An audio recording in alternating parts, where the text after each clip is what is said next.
No necesitamos caminos. Se fue en medio de la vía, pero la gorda está allá. ¡Zapata! ¡Rodolfo! ¿Cómo anda? ¿Cómo anda, Rodolfo? Todo bien, bienvenido. ¿Todo en orden? Cualquier cantidad. Che, que no me quiere cantar la Vidalita, ¿se acuerda? La Cho tenía una chancha. Una chancha Vidalita con 4 chanchitos Vidalita y no habrá ninguno igual. Zapata para todo el mundo y fuerte el aplauso para mi amigo Rodolfo Zapata.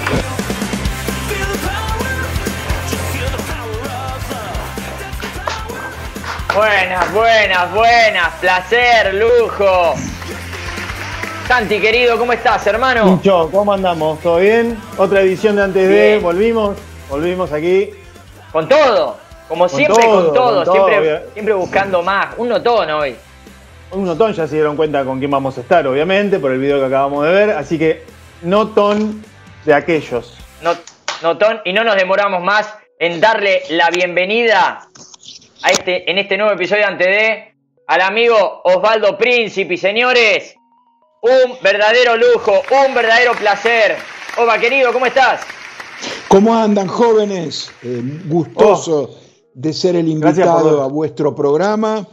Y aquí estamos en el Antes de, dispuesto a pasar un buen momento, así muy familiar, ustedes con el gorrito, la camiseta, yo sin rasurarme, de entre casa. El matecito mate, también.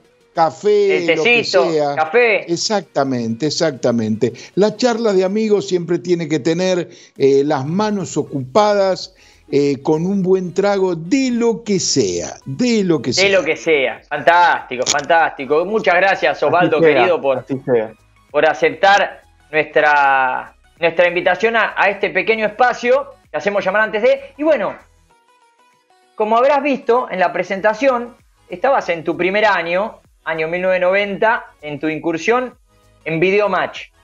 Un programa que en un comienzo parecía algo chico y terminó siendo algo enorme en la televisión argentina.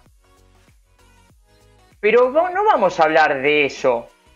Queremos que sepas que esta nota va a terminar con tu llegada a Videomatch. O sea, con tu llegada a la popularidad masiva en este país. Si bien, obviamente, tenés muchísima historia antes de este año 90, vamos a tratar de hablar de tus inicios, de Mercedes, de cómo llegaste al boxeo, de un montón de cosas más, pero no justamente de lo que te preguntan todos. Esa es la idea del programa. Bueno. Años hermosos de mi vida llenos de sueños y de ilusión. Creo que los de la adolescencia, con proyectos, con sueños, con ilusiones, con la familia entera, etcétera, forman parte de una etapa de una riqueza fabulosa. Y es muy bueno compartirla y contarla, si es que hay alguno que puede agarrar o capturar alguna arista y lo puede proyectar a vivir sus ilusiones y sus sueños. Las ilusiones y los sueños son los capitales más grandes que uno puede tener en la vida. Después, si se concretan o no, ese es el resultado, es otra cosa. Pero afrontarlos es una meta muy linda y contarla, recordarla, también es otra experiencia para compartir. Totalmente, está bueno eso de tener, disfrutar del viaje y tener una meta. Tener una ilusión y una meta, y bueno, después vemos, obviamente, si se llega o no, pero el proceso siempre está bueno. Entonces, Mercedes, viajemos allá a Mercedes y empezarnos a contar un Años poco de tu 50. familia.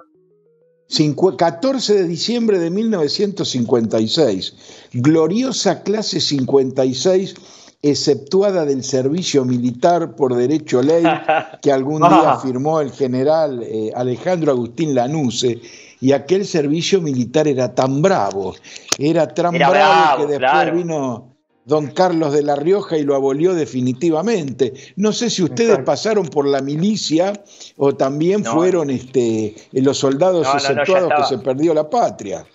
Gracias a lo del señor ahí de La Rioja. Gracias a él es que nosotros no hicimos claro, que nosotros no lo hicimos. Exactamente. Zafamos como locos.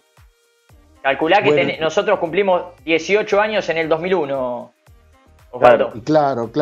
Tenemos distintas generaciones, más de 3 décadas de diferencia, pero bueno, este programa nos está acercando. Mercedes tenía el regimiento 6 de infantería. Allí había hecho la colimba Andrés Selpa, que para mí era y será el gran Andrés Selpa, el boxeador argentino que más peleas hizo en el boxeo profesional. Él era de Bragado, y todos te nombraban el regimiento 6 de infantería como el punto de referencia de tu ciudad. Allí también, cuando estaban los movimientos militares de Seineldín y todos los muchachos empezaban por el regimiento 6, y mira, yo vivía cerca del regimiento 6, que estaba sobre la 2, y yo vivía en 12 y 14, las calles iban de a 2, o sea que estaba a 6 cuadras, estaba cerquita. Cada vez que se levantaba en armas era un espectáculo caminar e ir a la ruta y ver cómo salían los tanques. Uno no sabía dónde, pasar, pero los tanques salían. Claro, de algún lado iban, pero no se sabía dónde iban, claro.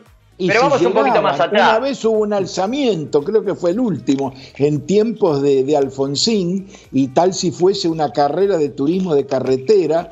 Recuerdo en los noticieros porque los tanques no llegaban, se quedaban en el camino, rompían correa, entonces llamando, se quedó un tanque en Campana y no llega a Campo de Parecía la película Rambito, parecía Rambito y Rambón de Porcelio Olmedo. Exacto. Pero vamos un poquito más atrás, Osvaldo. Sí. Vamos a sus inicios, núcleo familiar. Sabemos que su padre tenía una herrería. Exacto. Sabemos de su fanatismo por Estudiantes de La Plata cuando, si no me equivoco, en Mercedes eran solamente los príncipes los hinchas de Estudiantes de La Plata. Claro, la herrería y carpintería de Carruajes Príncipe Hermanos fue una industria que fundó mi abuelo Nazareno. Mantenemos todavía la herrería. Yo he sido el único sobreviviente, lamentablemente, de la familia paterna. Me ayuda mucho en el cuidado del terreno, del galpón, toda la gente, y todavía conservamos, ahí tengo máquinas que tienen un siglo de vida. Digo, tengo máquinas porque todo está, incluso la Vigornia, que es lo único que quiero rescatar y mantener como un legado familiar. Mi papá y mi tío Amadeo eran de los hombres más fuertes del barrio. Y fíjate que yo nunca tuve fuerza física, ni siquiera en mi lindo tiempo de la práctica del boxeo amateur, yo podía boxear sin tener fuerza. Pero mirá, trabajaba, tenía 8 o 9 años, y cuando venían aquellas series de enllantar las ruedas de los carros, ¿qué es enllantar las ruedas de los carros? La circunferencia de las ruedas de los carros, que era de hierro, se agrandaba, y eso determinaba que el carro no anduviese bien y que se rompiese la base de los rayos de madera que se incrustaban en una masa central que marcaba el giro perfecto del tiro del carro por los caballos, sobre todo el carro lechero, que era la especialidad, el sulky de paseo y el carro lechero, que era lo que construían, lo que armaban desde cero, desde mi abuelo, mi papá y mi tío. Mi papá y mi tío perfeccionaron fueron los últimos. Y cuando había que participar de esas enllantadas, poner las maderas cruzadas para el fuego y tirar agua recorriendo en forma circular, porque luego eso se levantaba, la llanta, con las tenazas gigantes, se volvía a poner sobre la rueda de madera y en base a machetazos el fierro caliente se incrustaba. Yo podría decir que participaba de todo eso. Con lo que es hoy la recreación, con tanta fábula y tanta mentira periodística, podría dibujarla diciendo que levantaba la masa a la par de mis padres y eso me llevó al boxeo y que era el chico más fuerte de la calle 11. Lo podría pintar, lo podría dibujar y nadie lo podría desmentir. Y podría hacer hazañas y anécdotas fantásticas, pero no tenía fuerza para levantar la masa, solo ponía las maderas y tiraba el agua. Sí. Hablando de, bueno, mirá, acá, ahí están. Pon el otro, ya sus inicios. Ya, mirá. Ahí está. Bueno, ahí podemos ver lo de la fuerza física, ¿no? 14 años, 52. Pará. 1,74, parecía Eduardito Álvarez, mirá, Martincito. Eduardito Álvarez, qué grande Eduardito. Como el de Eduardito. ¿Esa es su letra, Osvaldo? Esa es mi letra. ¿Y a usted le decían el toro? Me la sacó mi hermano Oscar con la Kodak Fiesta. Esto copié una foto de Cassius Clay que había salido en la revista Goles. Entonces la copié igualita, fíjate que el gesto es, y tenía un pantaloncito y le había puesto con lápices de colores Corti. Que bueno, no sé, si hay miseria que no se note. Que no se note. Pará, 1,74... Pará, 1,74 y 60 y pico de... Era muy alto, era un Tommy Hearns, era el Tommy Hearns del oeste, pero no tenía fuerza. No tenía, ni tuve, ni tengo fuerza. Es increíble. Pero sin embargo dice toro. Claro. Ahí la foto. Abrazo del toro. El toro de la 11. El toro de la 11. La calle 11 de Mercedes, donde afortunadamente todavía está mi casa paterna, que la tenemos impecable, tal cual estuviese toda la familia Príncipe todavía habitándola. Papá, mamá y mi hermano Oscar, que ya no están. Mire usted. Ahí está. Volviendo un poquito para atrás a lo de la herrería, ¿le arreglaron una rueda de sulky a Luis Ángel Firpo? A Luis Ángel Firpo, mirá, es increíble. ¿Su papá, su abuelo? Mi papá murió a los 98 años, brillante.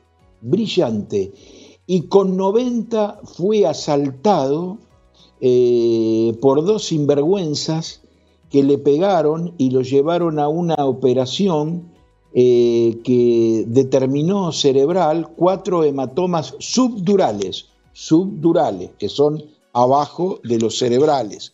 La lesión del boxeador a veces grave es el coágulo. Más abajo, una lesión inferior es las hematomas subdurales. Le hicieron 4 con 90 años y en 4 meses no dejó secuela alguna y su memoria fue impecable toda la vida. Fue uno de los grandes historiadores de Mercedes, no solo por historiadores barriales, porque nunca le interesó, y tampoco a los contadores de historias.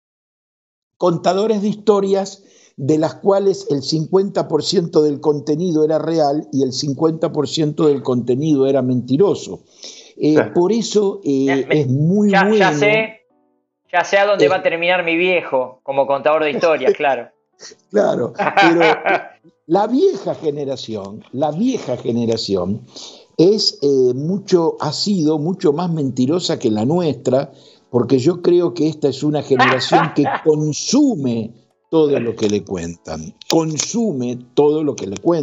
Por eso te decía, si yo hubiese deformado un poco aquellos años de la herrería, hubiese sido el chico forzudo de la escuela y esa fuerza me llevó al ring, etcétera, etcétera. ¿Sabés la que tenía para un reportaje después de todas las historias de boxeadores que escuchamos y que conocemos y que por poco, viste, les pegaban con alambres de púa de su niñez y capaz que lo único que hacían eran tomaban la leche con vainillas en la cama? Entonces todo eso, un día papá que contaba historia de cuando Carlos Gardel vino al Club Huracán, a mi papá le gustaba cuidar todos los días su herrería y estar una hora ahí para ver que todo esté en su lugar. Y un día viene un hombre: hola, don Príncipe, ¿cómo le va? Mire, su hijo, esto y el otro, mire, yo que estuve tanto con don Luis, ¿se acuerda cuando le trajimos la rueda? Sí, qué grandote era Firpo. Y yo dije, ¿cómo? Escúchame. Y digo, me hablaste de 1500 tipos que nunca me interesó un pito. Y me dice, sí, me olvidé de decirte. Cuando trajeron a arreglar, Firpo tenía estancias, Firpo tenía una posición maravillosa, incluso, no sé, Martincito, si vos conocés a Chiche, del grupo de las amigas de las remeras de Silvana, ella es como una sobrina bisnieta, pero una parienta, descendiente finalmente de Luis Ángel Firpo. Entonces estaba el peón de confianza de Luis Ángel Firpo, que me contó, y nunca lo pude grabar, porque fíjate una cosa, a veces uno no tiene la lucidez del momento, el asombro no te permite actuar. Por eso yo digo que la cabeza nunca te da la respuesta que vos esperás y decís, pero ¿cómo no lo grabé? Aunque sea con el teléfono. Y le digo, pero hay papá, cosas que tienen que quedar. No sé, no me acuerdo. Hay cosas que tienen que quedar para uno, Osvaldo. Sí. Hay cosas que quedan para uno mismo. Y marcaba, Firpo era bastante avaro.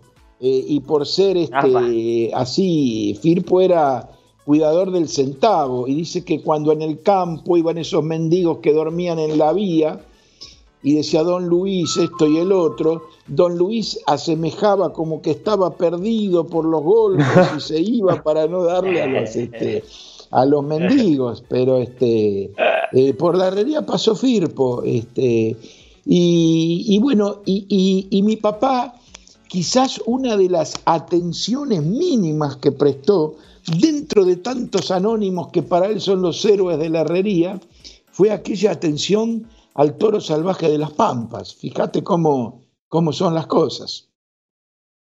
O sea que vos ¿y a qué edad te enteraste vos que había ido Firpo a la herrería? ¿Qué edad tenías cuando te enteraste? Mi papá tendría 96 cuando apareció ese hombre, a 2 años de su muerte. Escuchame. Ah, claro. Mi papá tenía tantas salidas insólitas que era brillante. Y fíjate que yo calculo que por trabajo, por vecindad, y cuando vos ya en la ciudad no estás, perdés el recuerdo de la gente. Yo sigo la conversación con todas las personas como si supiera quién es. Hola, ¿cómo andás? Che, ¿qué tal? Tanto tiempo, ¿cómo están tus cosas? Y no sé, en la mayoría... Y mi papá tenía la costumbre, que yo se la remarcaba, le digo, no me pregunté delante de la persona quién es. Claro. Dice, ¿quién es el muchacho? Pero ¿cómo? No te acordás hasta que el muchacho... Porque uno ha trabajado tanto, porque yo te aseguro que he trabajado muchísimo y debo tener una conexión laboral fácilmente de 1500 personas. ¿Cuántas personas del boxeo conocemos, Martín? 200, 300, no, 400. Claro. Del boxeo nomás, perdona que lleve a Martín solo el diálogo, pero y se te cruza Pero todo. sí, claro. Y vos decís, ¿de dónde lo conozco? De Mercedes, del boxeo, del diario, de Telefe, lo conozco de TIC, ¿de dónde lo conozco? Entonces tu cabeza... Claro, tu te mezcla todo. Y con los años la cabeza no tiene la velocidad de respuesta que tenía en ese tiempo, ¿no? Antes de, como dicen ustedes, muchachos. Qué grande, qué grande. Bueno, ya un poquito más entrado en la adolescencia, hay una fecha, por lo que estuvimos investigando, que marca como el inicio de tu pasión por el boxeo. Y es aquella de noviembre del 70. Sí, Monzón. Venía antes, Cuando venía Monzón, antes. claro. ¿Sabés? Para mí el boxeo, cuando nosotros, mi casa, fútbol y turismo de carretera, como toda casa del oeste. Y Déjame corregirme. Quizás lo que marca esto de Monzón Benvenuti fue el deseo quizás de convertirse en periodista. Porque sí, también sabemos que con 9 años te llevabas la radio a la pieza para escuchar las peleas de a caballo en el Luna Park, por ejemplo. Claro, ahí descubrí, Martín, que el boxeo se transmitía por radio. Porque para mí era una gran pasión escuchar las carreras de auto y los partidos de fútbol. Y no sé quién, y dijo, y la pelea, y bueno, nos tendremos que levantar mañana, ¿por qué no escuchás por la radio?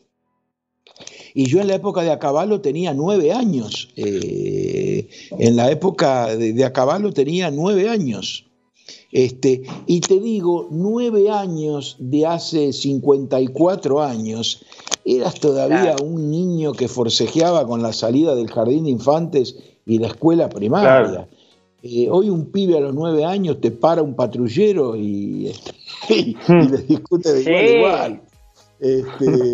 Pero un niño de 9 hace 54 era otra cosa. Entonces ahí fui descubriendo, y cuando Monzón Benvenuti, Loche Fuji también había sido un impacto. Loche Fuji fue un gran impacto. Fue un gran impacto de difusión en la República Argentina. Loche Fuji fue una pelea artística, era un evento único. ¿Post pelea? Este gran impacto del que hablás, ¿post pelea o pre pelea también? Pre-pelea, el efecto de Nicolino. Post-pelea, perdón. Post-pelea, claro. Post-pelea, el efecto. Mirá, Loche Fuji fue potenciada y ratificada. Potenciada ¿por qué? Por la gran transmisión de Radio Rivadavia, que fue la última gran transmisión y la mejor transmisión de radio de una pelea de boxeo. Eso te lo aseguro. Un montón. Y te diría quizás la mejor transmisión en general, radio, TV, gráfica, lo que quieras poner, medios de hoy. Es la transmisión de todos los tiempos. Loche Fuji. Pero, Caffarelli, ¿por qué? ¿Qué característica tuvo que lo pones en ese lugar tan alto? La magnitud de Loche. Vos podés tener todos los músicos para una transmisión, pero si no tenés el cantante arriba del ring, podés tener 40 cámaras, 26 analistas, 44, 90, 60, 90 que pasen el cartel, pero si no tenés el que toca el violín arriba del ring, y Nicolino... ¿Fue sorpresiva la victoria de Loche o se creía que podía llegar a dar el batacazo? Martín, yo tenía 9 años y vivía en Mercedes, y Loche para mí era el hombre de las figuritas. Entonces, no me gusta hablar por revisionismo. Pero vos fijate que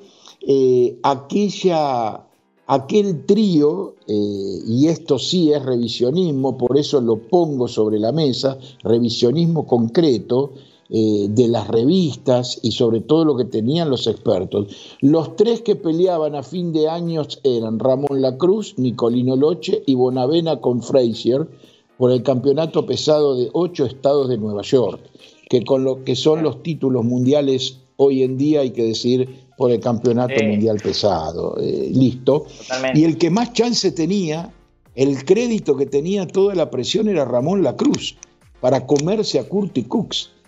Ramón era el mejor de los tres, era por el que se apostaba de los tres. ¿Quién de los tres tiene más chance? Ramón Lacruz. Y Ramón no cumplió con Curtis Cooks, porque todos los que vieron esa pelea te marcan como una pelea en la que Ramón estuvo ausente.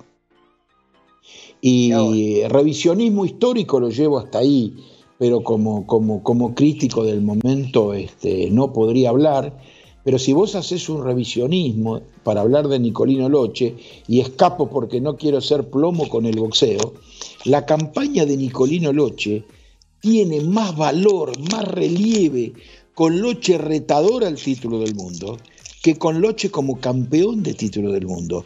Los leones por los que tuvo que pasar Loche para llegar a pelear con Fuji, Sandro Lopopolo, campeón del mundo, L.C. Morgan, Eddie Perkins, campeón del mundo, Joe Brown, campeón del mundo, Carlos Ortiz, campeón del mundo, Abel Laudoño en un clásico del box nacional, Vicente Derado en un clásico del box nacional, Jaime Giné, que todos dicen Loche Giné fue el gran concierto de todos los tiempos de los sogueros máximos, los mejores boxeadores que se vieron en tiempo moderno sobre las cuerdas, uno y otro. Che, las cuerdas no se practican más, a mí me gusta modernizarme, me fui una mañana al cenar a tomar mate ahí con Mariano Carrera, los Nieva, los muchachos de la selección, me actualizo un poco en entrenamiento, le digo, escúchame, ¿y bloqueo y cuerdas? No, eso no se usa más, no se usa más. Yo si me dedicaría a entrenar de boxeo de viejo, no sé, contrataría buenos sogueros como Gustavo Vallas, Pablo Chacón, y enseñaría el oficio de cuerdas, de esos bloqueos de los boxeadores que iban a las cuerdas. Mirá, te voy a meter contra las cuerdas a vos ahora. Sí. Bloqueos que el Osvaldo Príncipe, boxeador, utilizaba, hacía, era amigo con las piernas. ¿O no? Los bloqueos eran las piernas. Había que irse. Un poquito. Y no mirar, contanos un poquito de eso. Mirar con maldad al adversario. Mi juego era, había una anécdota. Che, tengo miedo de emplomar, pero esto es antes de Pedro Agüero, creo que fue olímpico. No sé si en México, creo que en los Juegos de México, donde va Bruno Alcalá, no podía ganar nunca una pelea. Y yo escuché esta anécdota y no me lo olvido nunca más. Entonces le decían, no haga enojar a su rival durante 2 minutos 50 de cada round. Y cuando falten 10, yo le voy a decir, faltan 10 y tírele 2 manos. Es la única manera que tenemos de ganar en la pelea. Esa es una técnica de Bruno Alcalá, un viejo maestro que conocí, argentino que vivió mucho en México, de la época de oro del Luna Park. Entonces yo aplicaba mucho de eso. Había escuchado eso ya yendo al Luna Park y después yo hice una reaparición, una segunda etapa, y la apliqué en mi última pelea, no hacer enojar al rival y llevar mentalmente cuando venía la campana para tirar algún roscazo que pudiese influenciar. ¿Sirvió?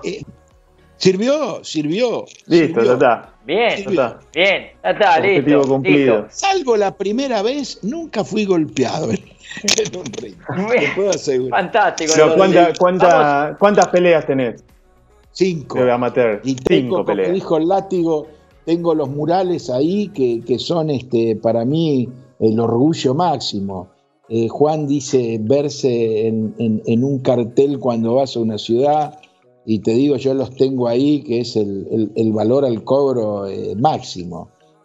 Claro. Mirá esa foto con el Látigo en el piso de los deportes y Lorenzo García. Esto es 87, Esto es 86-87. 86-87. Mirá vos.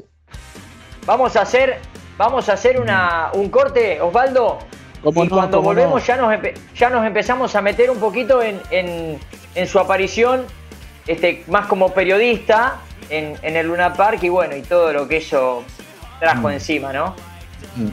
Vamos a un corte, Santi, ya volvemos. Dale, vamos. No te muevas de ahí, ya volvemos con más antes de...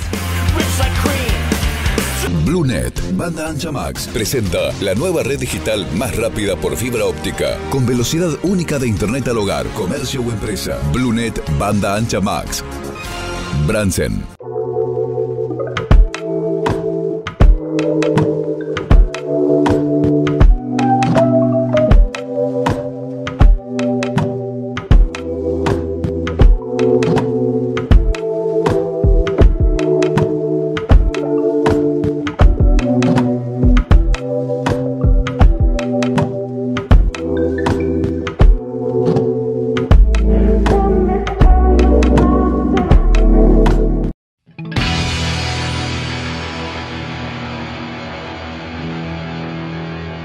Millas, soluciones audiovisuales.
Bueno, Tincho, volvimos del corte.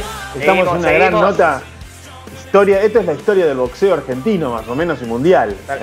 Más o menos. Sin duda. Y evidentemente arrancando allá a los 9 años, ya fanatizándose con el boxeo, al señor Osvaldo Príncipe, que vuelve a aparecer entre nosotros. Aquí estamos de nuevo. Lo que es la magia de la televisión, en el boxeo, No, para nada. Con el boxeo. No, yo dejo hablar porque yo mucho de eso, ¿no? Poco. Esto también es un poco un mensaje para toda la gente del interior que le teme a Buenos Aires. Hay que animarse. Yo estaba en la herrería y de la herrería colaborando con papá pude completar y cumplir mi ilusión y mi sueño. Hay que animarse a todo. Hablando de eso un poquito, ¿cuándo fue? O sea, a los 9 años ya empezaste a escuchar por radio boxeo y ya te estabas fanatizando con el boxeo. No. El boxeo, que digo, quiero descubrir esto después de Monzón y Benvenuti. Y a fines de 1971 estoy sacando la edad, yo tenía 14 años, fui con un vecino. Mi vecino compraba la historia del boxeo de Roberto Mesadra, que tener la historia del boxeo era una revista que salía una vez por mes.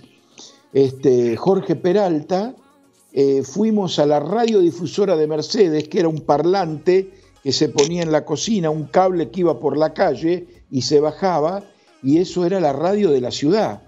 Y ahí empezamos. Claro, sí. Entonces el director, Oscar Pozzi, dijo, vengan con sus padres, porque son 2 chicos, y quiero hablar con sus padres para conseguir la autorización. Y empezamos en enero, mirá, y lo hicimos de un modo profesional, yo no paré nunca. Y la primera noticia que leí era que Monzón se iba a pelear con Denny Moyer a Italia. Y el director de la radio me dice, pero también tenemos el boxeo local en el Club Comunicaciones. Y cuando fui me prendí con eso, y al mes empecé a entrenar con los boxeadores, es decir, pasaba la información. Claro. Y en noviembre de ese año hice mi primera pelea en Bragado. O sea que hice un curso simultáneo. Digamos, claro. Yo no tengo formación universitaria como periodista. Yo soy bachiller, ahí terminé, ahí me retiré. Fui autodidacta, pero hice un curso, diría, intensivo en un gimnasio con el boxeo y tuve una buena instrucción en la educación pública de la ciudad, la escuela primaria, el colegio secundario, y yendo a tercer año, en el año 74, cuarto año, ya iba al Luna Park.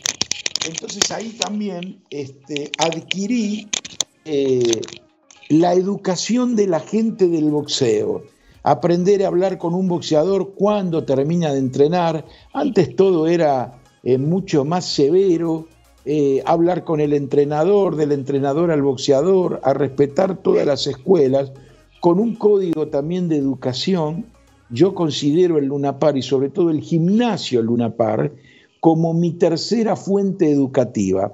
Escuela número 8, bueno. Colegio Nacional Florentino Ameguino, Luna Park, gimnasio y estadio. Esas son, después de mi casa, de papá, mamá y mi hermano Oscar, las tres fuentes de educación que yo adopto para poder decir, creo ser una buena persona. Qué bárbaro, ¿no? Qué bárbaro. Grande. Me madrugo esto, Osvaldo, de que no tenés estudios universitarios de periodismo, pero sí tenés los que realmente muchas veces se olvidan, ¿verdad? Con esto de el respeto del gimnasio se conoce solamente transitándolo. Y lo tenés y de sobra, y está buenísimo. Está buenísimo. Y bueno, ya nada más y nada menos que del Luna Park con las figuras que había. Creo que tenemos algunas fotos mirá esa foto. Mirá, esta es con Nicolino Loche en la vuelta con Javier Ayala. Esto es el año 74-75. Estás hablando de... ¿Tenías 15? ¿Cuánto tenías ahí? ¿20 años? No, acá ya era... escúchame. Acá tenía 18. 57. Claro. 17. Qué bárbaro. 17, 18. Llama mucho la atención el aparato que estás usando también para hacer la entrevista. Sí. Mirá, ese grabador Panasonic, ese era un grabador Panasonic con micrófono incorporado, y eso me valió la primera nota con Monzón, porque Monzón se acercaba cuando yo hacía reportajes y miraba por dónde se hablaba, y yo no me animaba a decirle a Monzón de hacer una nota. Y miraba tanto Monzón que era como en un baile cuando una chica te dice, vení, sacame a bailar. Claro. Y siempre recordaba la anécdota y Monzón se reía porque él quería saber cómo se hablaba por ese grabador. Así que en el año 74 también, preparándose para su pelea con Tony Mundine, el reportaje... Eso es todo del 74, 17 años. Quinto año. Claro. Bueno, 17 años, quinto año.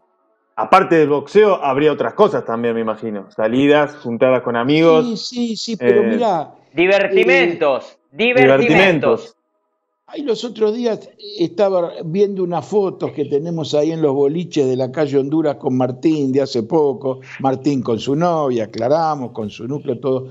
Vos sabés que yo he recuperado de viejo toda la inversión que hice de joven, porque no era muy salidor en esa época del secundario, porque lo aplicaba todo en el boxeo. Me gustaba mucho el deporte. 2 de la tarde jugábamos 3 partidos del fútbol, nos íbamos en carreras de bicicletas, con bicicletas de calle normal a San Andrés de Giles, etcétera, etcétera. Pero recién los bailes los agarré de 16, 17, 18. No era un pibe precoz en la conquista, etcétera, etcétera, porque le metía mucho tiempo al boxeo. Claro. Yo, si había una pelea, las escuchaba todas las peleas, algunas las postergaba, pero por ejemplo un Saldaño Cachazú, no sé, un La Cruz Saldaño, había una salida, esto le digo, olvídate, y para mí era una fiesta poner la radio a las 10 de la noche. Digo que las cosas se tienen que desear, uno las tiene que amar, las tiene que vivir. Yo cuento con tanto placer estos recuerdos del mismo modo que los vivía y los sentía en el momento que los disfrutaba, y creo que todo eso pesó para que se convirtieran esas ilusiones en realidades. Había otras cosas, mucho deporte, era un buen alumno hasta tercer año, un alumno perfecto, hasta que decidí dedicarme al boxeo. En cuarto y quinto año me llevé casi todas las materias y los profesores me eximieron por caridad, porque sabían en lo que estaban, y comentaba a veces que era hacer una nota con Monzón, que era hacer una nota con Loche, y cómo era Susana Jiménez. Me acuerdo cuando expliqué mi reportaje a Monzón, con Susana Jiménez viendo el reportaje, el profesor de matemáticas paró la clase y yo conté toda esa historia. Y yo matemáticas de cuarto y quinto era un burro, pero me aprobaron siempre. Entonces me empujaron, me inyectaron para que pudiese tener el título de bachiller, ¿no? Claro. ¿Cuándo se viene? Pincho, no te sientas identificado con lo que acaba de decir de llevarse las materias y todo. No, bueno, pará. No, te digo, no, boludo, boxeo, llevarse materias como que nada, qué sé yo, digo. Nada, bueno, tuyo. No, bueno, yo básquet y llevarse la materia, es lo mismo. Ah, pero esto es boxeo, tiene nada que ver con el básquet. Osval, ¿cuándo decidís venir y echar raíces en Capital? Fines de 1979, ya yo estaba con Ricardo Arias, el gran relator de Canal 13, creo que fue el mejor relator de televisión, el más fino, inigualable, y gran relator de radio, de Entre las Sogas por Radio Splendid, tenía su propia oficina. Yo trabajaba también un poco como cadete de ellos, venía 4 días por semana. Yo hacía un gran desgaste, porque tomaba el Sarmiento con transbordo porque era más barato, salía de Mercedes a las 9 de la mañana, hacía Mercedes Moreno con transbordo Moreno 11, tardaba 2:45, si estaban trabajando en las vías, 3 horas de ida, 3 horas de vuelta. Cuando andaba bien me volvía en el rápido de las 6:15, el rápido era 11 Aedo, ahí bajaba Pradeiro tomaba ese tren, viajaba, y creo que no garpaba, porque cuando lo encontraba Pradeiro me decía, sube, que yo hablo con el guarda, y me mandaba hasta Mercedes, ¿viste? Era un golazo entonces. Era un golazo, ese era de 1:45, y viajaban todas las pibas que estudiaban acá en Buenos Aires, entonces era también un lugar para aproximar el bochín, ¿no? Ya con otra edad. Claro, no encaraban los boliches, pero sí en los trenes, bueno, también. Claro, y Arias y Edgardo Gilabert me emplearon, Arias en su oficina, Edgardo Gilabert, que era el comentarista, como su secretario personal, y me fui a vivir a una pensión de Virrey Ceballos y Belgrano, frente al departamento de la policía, al 4º piso.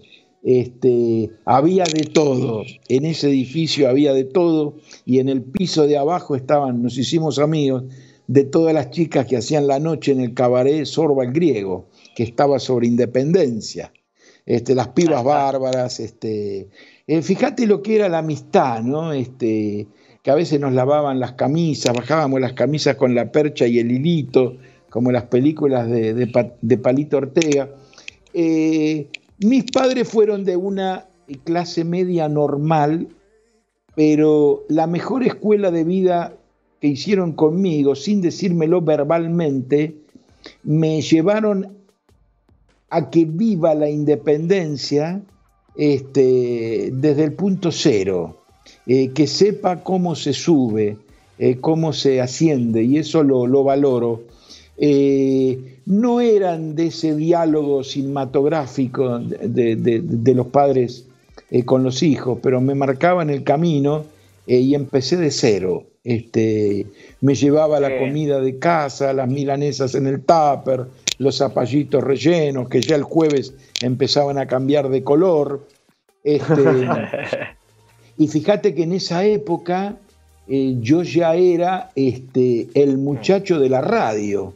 ¿Sabés lo que era vivir en Mercedes, pero trabajar en la radio de Buenos Aires? Pero vivía en una pensión, claro. Entonces pisaba la tierra y nunca me interesó exhibir lo que hacía en el momento, sino que eso fuese un trampolín de crecimiento. Y era una época donde todo el mundo te ayudaba. Era una época más comunicativa y más caritativa del periodismo consagrado, del periodista consagrado al periodista incipiente, novicio, que justificaba que le dieran una mano. Porque había muchos que era simplemente estar, y había otros que nos matábamos con las fichas, con los resultados.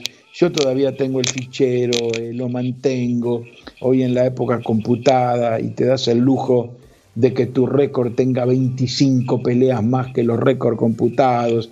A mí me encanta cuando me llaman del interior y dicen, no, che, le sacamos 25 peleas de diferencia a los récords computados, y fue el trabajo de toda la vida. Yo trabajé mucho en todo esto, y digo que uno a veces cristaliza la llegada por suerte, pero esa suerte, si no la acompañás con trabajo, nunca se cristaliza. Igual, quiero hacer, en este punto quiero hacer un poquito de hincapié de la ayuda, porque es cierto que tu gran mentor fue Julio Ernesto Vila, nada más Totalmente. Y nada menos. O sea que recibiste una mano grande de parte de él. Vos sabés que a Vila yo le escribí una carta cuando tenía 14 años. Mis cartas tenían 35 preguntas. No sé si las volcaría hoy. Y las preguntas eran: ¿por qué siempre pierde Miguel Leonardo Cáceres? ¿Por qué Guillermo Paz? Pero le preguntaba siempre del tercer orden hacia abajo, y eso fue lo que a él le cautivó a responderme.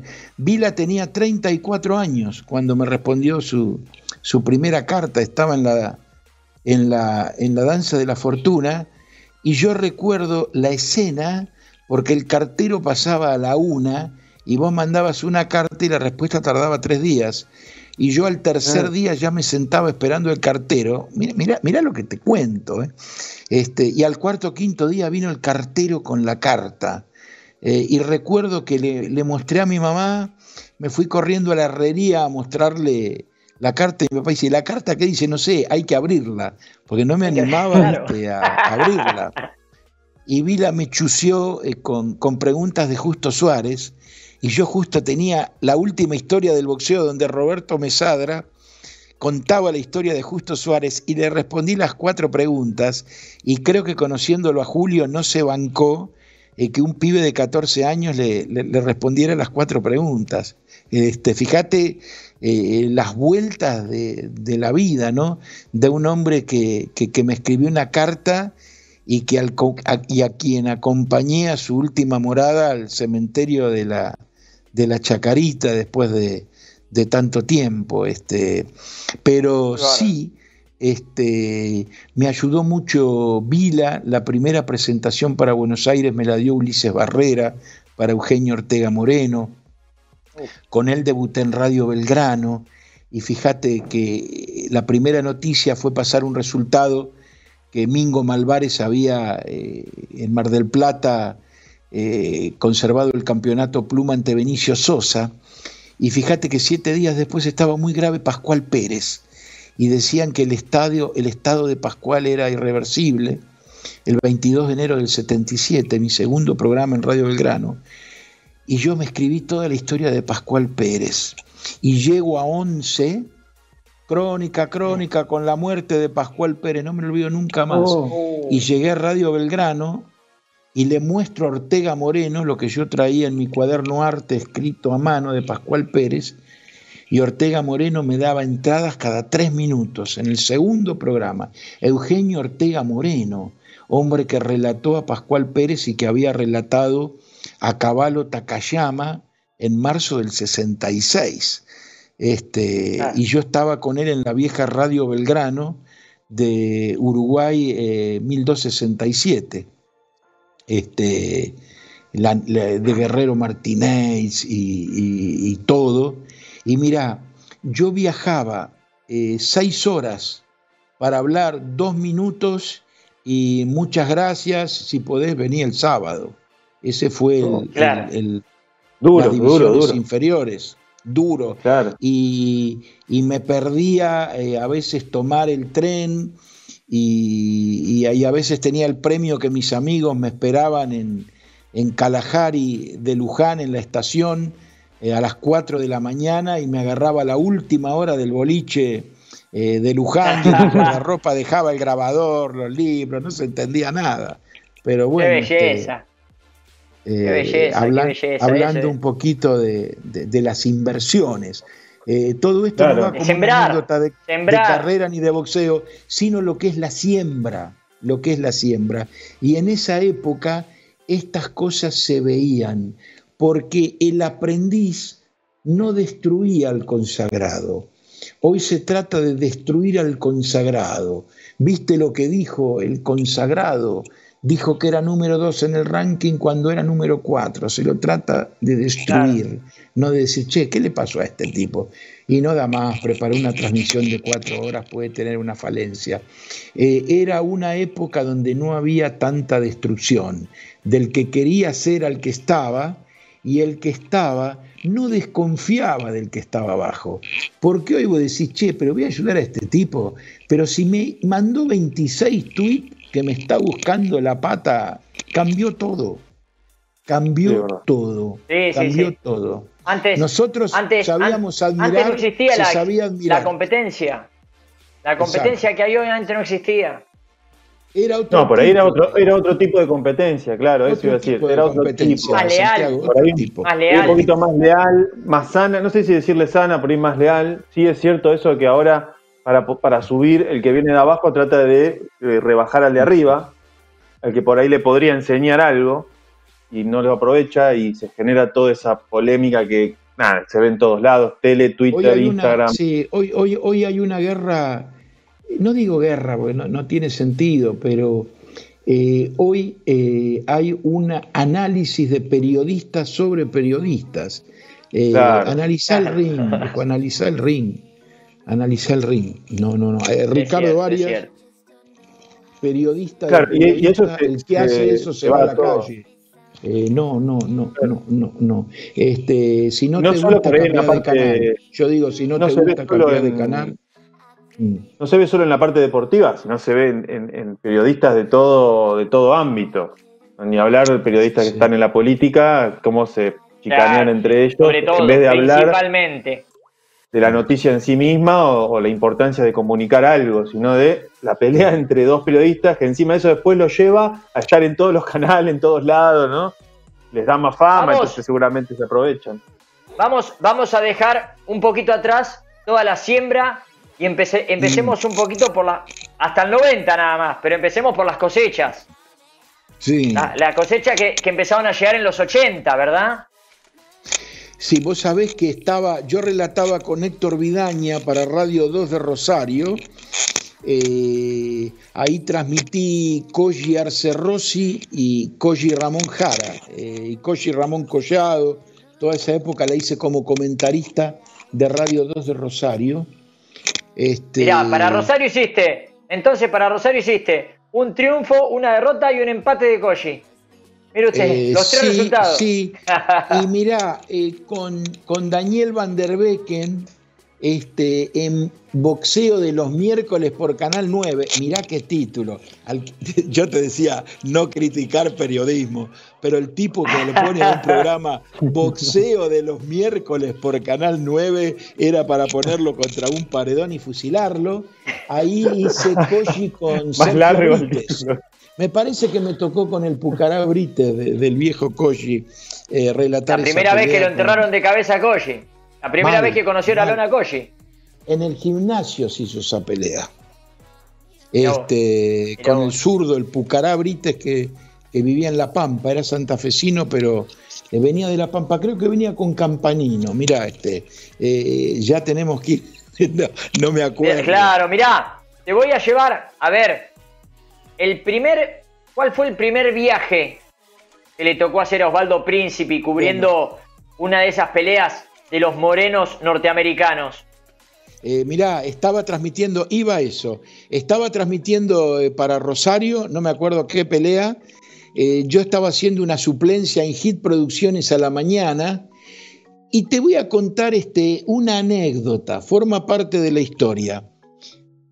El periodismo de boxeo tuvo divos de la radio y los periodistas de la radio fueron más importantes que los periodistas de la televisión. Osvaldo Caffarelli, Ricardo Arias, Ulises Barrera, Horacio García Blanco. Pero había un problema, conectarlos entre sí, porque era tal el divismo que no querían compartirse para una transmisión. Entonces yo aprendí que hay que trabajar hasta con el peor enemigo. Eso determinó una saturación en Hit Producciones, cuyo director era don Pepe Irusta Cornet, papá de Pepito Irusta Cornet, y juntos fueron los que trajeron a ESPN a la República Argentina y fueron los creadores y los dueños de Video Match. Esa es otra larga historia que pocas conocen.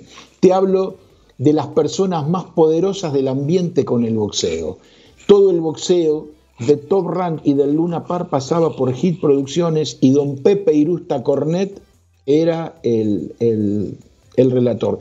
Yo estaba transmitiendo con Héctor, el director, el dueño, era un Carlos Ávila del boxeo, era lo más de lo más en el boxeo. Yo estoy transmitiendo con Vidaña, lo veo venir hacia mí en plena transmisión, me levanta el auricular y me dice: ¿usted tiene visa de los Estados Unidos? Plena transmisión, 10x9 para combi, Collado, ¿no? ¿Usted tiene visa de Estados Unidos? Sí, don Pepe. Sí, don Pepe. Como diciendo, don Pepe. Claro. Y mi cabeza, me fui de la pelea de Collado, de combi, no sé quién peleaba. Me dice: usted, sábado, ¿usted tiene algún compromiso familiar? No, don Pepe, digo, yo vivo en una pensión solo. Me dice: ¿usted se va el martes a Las Vegas a relatar la pelea de Donald Curry con Milton McCrory? 10 puntos para Collado, 9 para Combis. Primer viaje, diciembre 1985, me fui con 27 años. 56, pará, 85, 28 años. ¿Cuánto tenía? Nací en el 56, en el 85, diciembre, 28 años. Diciembre de 1985, tenía todavía 28 años y hice mi primera transmisión internacional. Yo me había ido me fui en el 81 con 24 por la Peña del Camionero, 24 años, mi primera vez en Nueva York, a hacer la pelea de Sugar Ray Leonard con Larry Bonds, que es la pelea que nadie recuerda de Sugar Ray Leonard. Todos se iban con Falucho Laciara Soweto, y yo no, quería ir a Estados Unidos, Sugar Ray Leonard. ¿Cómo le erré? Porque me perdí Falucho en Soweto, en el gueto negro de Sudáfrica con Mandela preso. Pero bueno, me fui solo a la pelea que nadie recuerda de Sugar Ray Leonard. Pues yo te digo, ¿qué te acordás de la pelea de Sugar Ray Leonard con Larry Bonds? Vos me decís, ¿con quién? Y nadie la recuerda. Pero esa fue la primera vez. Bueno, eso tiene lo suyo igual. Ir a la pelea que nadie recuerda es como, bueno, fui a la pelea que nadie le importaba.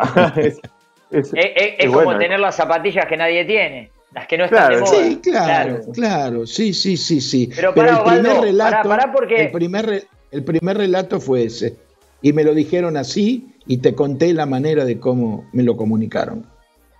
Qué lindo, qué lindo. Pero igual también, ir al extranjero, ir a cubrir una pelea, muchas veces o tocaban o quedaban en fechas que había algunas cositas, o muchas veces te había que pelearla. Tenemos un videíto que quiero que veas, Osvaldo. Sí. Y que me cuentes de este video. Pero, a ver, Ezequiel, a ver, señor director. Bueno, anécdotas con Osvaldo tengo muchas. Después de tanto tiempo de trabajo, casi 30 años trabajando juntos, nos iniciamos. Pero quizás las que más recuerdo, una en México, que era el cumpleaños de él, año 89, veníamos de Las Vegas, una pelea que le hicimos notas, me acuerdo, a Pipino Cuevas, a Mantequilla Nápoles, él para el viejo Canal 2 de La Plata, yo por Radio Rivadavia. No teníamos plata, Nicolino tenía que girar unos viáticos, nunca lo giró. Y bueno, y paramos en un hotel y yo en otro, enfrente. Y parece que la señora, que era una señora mayor, se enamoró de Osvaldo, le regaló una torta. Comimos torta más o menos 4 días con café con leche. Vení que te invito a cenar, me decía. Y después cuando viajamos, que Eduardo Lamazón la noche previa nos llevó a la Plaza Garibaldi, nos ganamos un pedalín terrible, con Granada. Creo que subimos en el aeropuerto de México, Distrito Federal, y nos despertamos en Ezeiza. Así que, no, tenemos muchas con Osvaldo, pero esas dos las puedo contar. Les mando un abrazo muy grande, que la pasen bien. No, bueno, buen levante en el hotel, qué levante en el hotel ahí con la señora. Vamos para 50 años juntos, se equivoca. Claro. Porque nos conocimos en el 74. Pero no, la tiró abajo la anécdota. La base es esa, es en México. Porque habíamos ido a ver Leonard Durán y era la época que el representante del Hotel Mirage tenía muy buena relación con el presidente de Aerolíneas Argentinas. Y el vuelo a Las Vegas era, fíjate cómo era, Los Ángeles, era Buenos Aires, Lima, México, Los Ángeles, ahí cambio de avión y un vuelo a Las Vegas. Entonces nos permitieron bajar con un protocolo diplomático en México, por un acomodo no se podía bajar, y la torta es cierta, lo único que comimos fue torta, pero Walter se olvidó de lo más importante de la anécdota. Asistimos a una entrega de Julio César Chávez, se le llamaba de pasteles a los niños carenciados. Chávez peleaba con Alberto Cortés el argentino. Sí, Alberto de la Mercedes. El pupilo de Héctor Rodríguez. Y nos quedamos en México y sobró un pastel que creo que sobró por lo grande que era, y la fiesta era en el hotel al lado del hotel, lindo hotel, no alcanza la categoría humilde, no, un lindo hotel donde estábamos en México, y la Amazon le dice, che, a Chávez, estos están sin un mango, se van a llevar, impuso la Amazon a Chávez, y comimos la torta que salió de las entregas de Julio César Chávez. No es que yo lo llamaban, ellos venían. Estábamos con Enrique Martín, con Marcelo González, y después vino Santitos Nicolini. Marcelo era muy chiquito, mira, no sé si era mayor de edad, pero lo llevamos casi con una tutoría. Me acuerdo que sus padres vinieron a despedirlo, y nosotros es como que tomamos a Marcelo en tutoría de cuidado. Él era pibito, ya idóneo, muy idóneo en boxeo, como lo demostró con su carrera. Pero la torta era de Julio César Chávez. Mirá y con vos. Walter estamos del 74, vamos para 50 años ya. Ya estamos, esto es mediados finales de los 80. 89. 89. ¿Y cómo viene, ya para redondear? Porque el final es el principio, como usted sabe. Sí. ¿Cómo viene esto de pasar de un comentarista de boxeo, analista de boxeo serio, a un programa cómico, si se quiere, un programa que pretendía, que hablaba de deporte en sus comienzos, Videomatch, pero que tenía una humorada, tenía un toque de humor?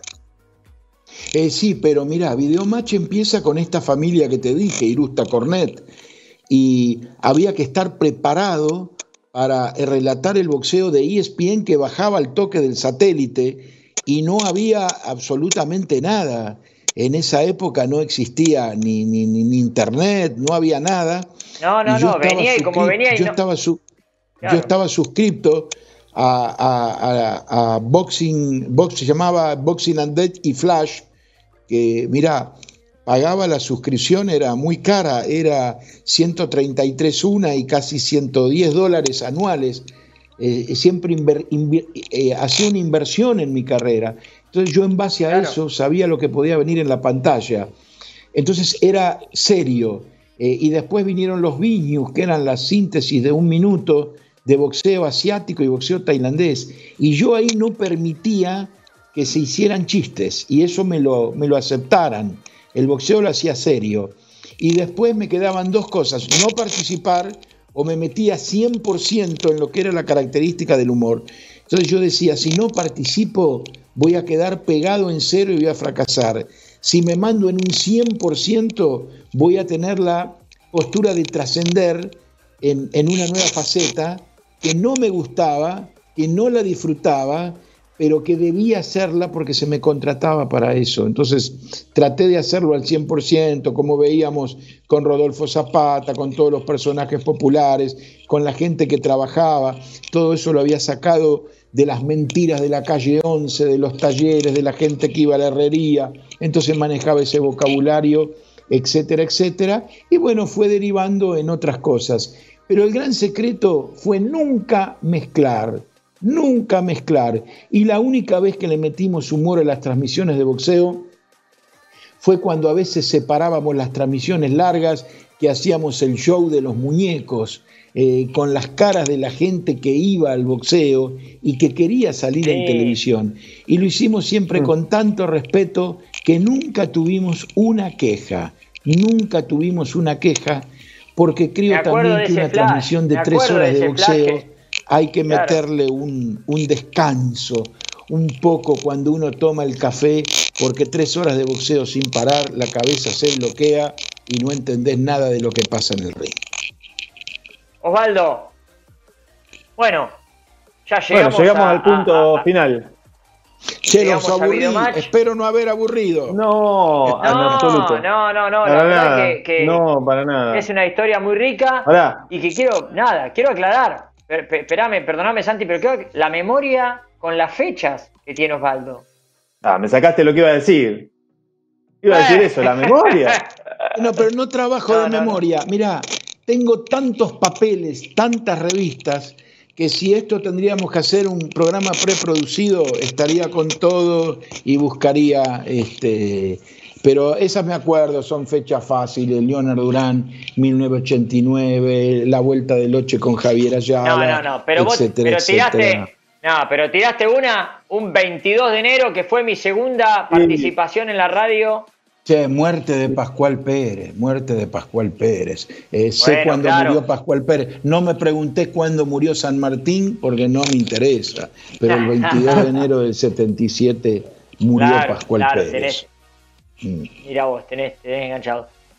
Osvaldo, un verdadero placer, de verdad, recontra agradecido. Muchas gracias por aceptar la participación en Antes de, por contarnos intimidades, por contarnos desde tus comienzos y cosas que muchas veces algunos prefieren no contarlo, pero algo que también hacemos hincapié, Santi siempre por lo general hace mucho hincapié, el tema de la siembra, el respeto, la perseverancia, el esfuerzo por lo que uno sueña y desea para su vida. Sí, porque en general es algo que pasa con la mayoría de los que han venido, que tienen esa etapa de mucho esfuerzo, de mucha dedicación y muy claro el objetivo. Siempre es como muy claro el objetivo y el esfuerzo que hay en el medio y llegar ahí, porque uno lo ve, como uno ve el resultado, cuando uno es espectador, ve el resultado, pero en realidad atrás de eso hay todo un camino enorme, largo y con mucho esfuerzo. Santiago, Martín, me sentí muy cómodo el esfuerzo hay que hacerlo y la dosis de suerte debe existir. He conocido compañeros de trabajo 20 veces mejor que yo, que quizás le faltaron ese toquecito de fortuna que siempre aparece cuando aparece la oportunidad. Gustoso de estar con ustedes. Chau Santiago, chau Martín, a disposición. Gracias, Osval, querido. Muchas gracias, Osval. Chau, Osval, nos vemos. Qué placer, qué lujo, Santi. Fue como una clase de historia, ¿viste? Fue como el profe de historia parado ahí, escuchando así fechas, momentos, nombres y todo bien exacto. Una clase de historia del boxeo tuvimos recién. Fantástico. Y bueno, y volver a hacer hincapié, ¿no? En esto de la perseverancia, el esfuerzo, es todo, ha sido un denominador común en todos los invitados que han pasado por antes de, todos en algún punto, vos fijate, ¿no? Antes del éxito, antes de la consagración, antes de llegar a cumplir sus objetivos, sus sueños, y en todos existe este esfuerzo, Totalmente. No sé si llamarlo sacrificio, me cuesta llamar sacrificio a algo que haces por tu deseo o por tus sueños, es más bien esfuerzo, es más bien perseverancia. Sacrificio cuando me parece, ¿no? Terminás haciendo algo obligado que no te interesa y que no te interesan los frutos ni nada, sino que lo haces por la vida que te lleva a hacerlo. Santi, qué lujo. Pincho, muy bien. Hemos terminado otra edición de Antes de. Y no olviden. A ver. No olviden. Seguirnos, suscribirse en nuestro canal de YouTube, Antes de Oficial, campanita suscripción, y en nuestra dirección de Instagram, ¿sí? Antes de Oficial, @Antes de Oficial. Ahí ponen seguir, y le ponen corazoncitos a todas las cosas que subimos. Y cualquier cosa que subamos participa, no importa. Así que redes sociales totalmente activas de Antes de Oficial. Muchas gracias por estar ahí. Ojalá hayan disfrutado del programa. Fue un gran programa, prácticamente histórico. Así que muchas gracias por estar ahí. Nos vemos el próximo viernes. En 7 días. Nos vemos en 7 días, Santi. Muchas gracias al trabajo, al enorme trabajo que hace Ezequiel Vico detrás de controles y cómo hace que esto funcione casi como un programa serio. Gente, nos estamos viendo en 7 días, casi. Gracias a todos. Adiós.